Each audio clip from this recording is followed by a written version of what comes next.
What's up troopers, my name is Neon and welcome to a brand new video. Today we're going to be talking about the feedback of Battlefield, we're going to address the server browser, and we're going to be talking about skill-based matchmaking in Battlefield. So before we get into the video troopers, if you haven't already subscribed to the channel, please do. I would really appreciate it, and of course leave a like, thank you very much. So this video right here is part 2 from my first video where we went through the community forum. This is all the information of stuff you would like or not like to see in the next Battlefield. Power is in your hands. So anything you think is completely different from my vote, or maybe you have a similar opinion, but let me know in the comment section below. So troopers, let's get into this video. How important is it for the community to test environment to come back? Oh, CTE. That was very important, yes. Having CTE is extremely important. It helped out a lot when it came to Battlefield 1. It makes no sense why they didn't. Honestly, I feel like 2042 is a live service of CTE, but yes, I would feel like that is a very important thing. Are you happy with the current community manager? Well, without spilling too much tea, you know, I had a very lovely conversation with the community manager about my stream sniping issues of the people doing it and harassing me and doxing all my private information, and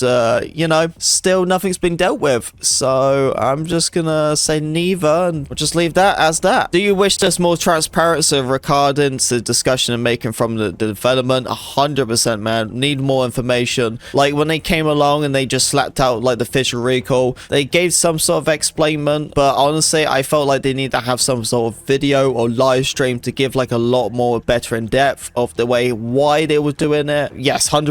Should there be a server browser? Of course, 100%. I don't mind how they have like the rotation stuff, what they're doing now, but I feel like having a server browser would be a good thing for it to start off though, so you could pick at least a map what you want to play and then continue in that rotation. Should there be skill-based matchmaking? Absolutely not, especially for Battlefield. Considering how 2042 is and it only has like 16 people playing, can you imagine trying to split the player base? Be crazy. So absolutely not, especially with like this many players in Battlefield. No. Should you be available to manually switch teams? So they had this before, I think it was in Battlefield 4, where you only have a certain amount of time before you can't switch teams, and because usually people would switch teams to the winning side. So I would say yes, but it has to be in a certain time frame, at least like in the first 5 minutes. Should Portal or more of an advanced version be implemented? So I think with the Portal's side of it, I did mind it. It's just a shame we got no support from it. I do like the idea of having different battlefields and all that. So I'm really excited to see what they could do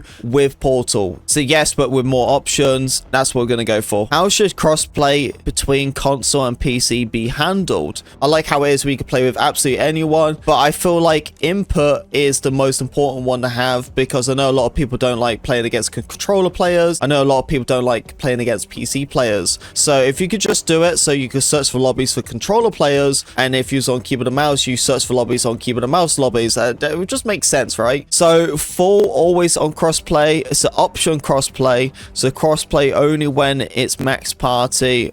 So okay, what we're going to do is we're going to do option crossplay. That's probably going to be like input matchmaking. So if you use a controller, you're going to find controller lobbies. Should AI bots be present in regular multiplayer? AI bots isn't a bad thing, especially at the start of the lobby, because there's times where you don't always get a full 64 lobby straight away. Sometimes it could take a couple of minutes for the lobby to full. It doesn't really hurt having AIs into the game, especially the first couple of minutes, but having them the entire game just makes no sense. So I feel like having AIs would be fine, just a time limit. So we could do it like that. I'm just going to say yes. Should the 2042 plus system be implemented? Okay, so the plus menu is really nice because you can change your attachments on the go. Biggest game changed in Battlefield, so yes. Should sniper scopes have a glint? Yes. Should you be available to shoot while jumping or falling? Yeah. Should full damage exist? Yes, at large heights. Should you be available to go pro? So yes, there's drawbacks to less accuracy, is a longer ADS time. I like that.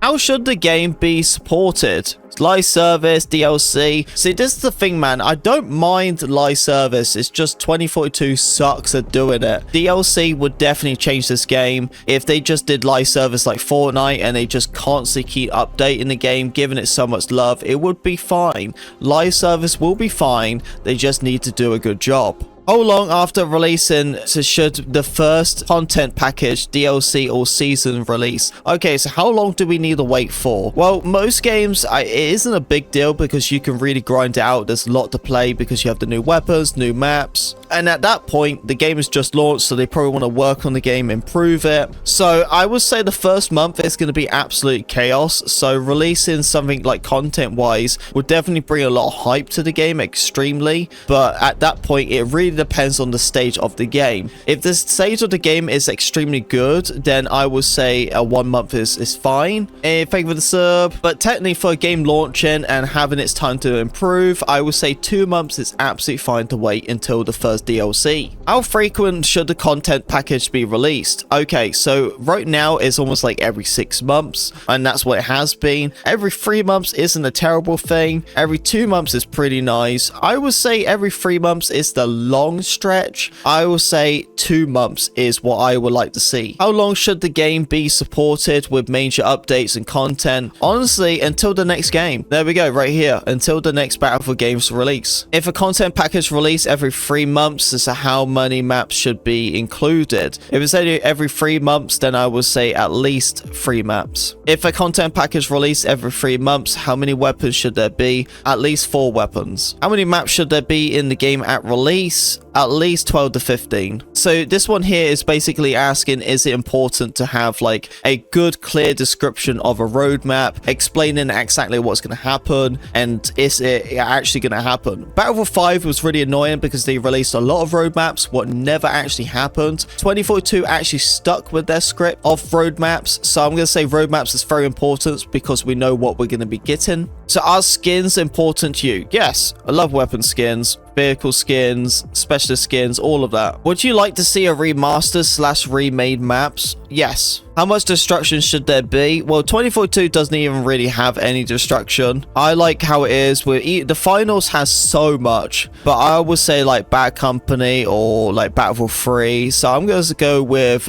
more stuff is destroyable. So which weapons progression system would you prefer? So the tier 1 system, I just wanted more, man. I want stuff where you can actually grind and don't just get one skin. You get like multiple skins while you're going through that grind. Gold skin system with assignments. So the Call of Duty system is a grind, dude. It's a grind for them weapons. So as long as it's just certain skins, I wouldn't mind like this whole like dark matter thing. I think that'd be pretty cool. How important is it for in-game stats page? Very important. How important is a strong UI customization HUD? Oh yeah, this is extremely important because I'm colorblind. I like changing my settings. Should level and ping be shown on the scoreboard? Yes, I want to make sure someone isn't lagging on my team or I'm not lagging. How important is the single player mode? Extremely important. Yeah, I want to understand about the game. I want to know how this game even started in the first place. So would you buy the next Battlefield game? Yeah, I will. Should assist count as kill? Oh yeah, 100%. Assist count as kill wants to be a thing, needs to be a thing. Please have it. What type of music would you want? So pre-Battlefield 3. Battlefield 3 and Battlefield 4 music was pretty nice. Squad management, very important. Hardcore mode, not that important. Scoreboard, obviously. In-game stats, yes. Battle log, I think it'll be fine without it. Leaderboard, yes.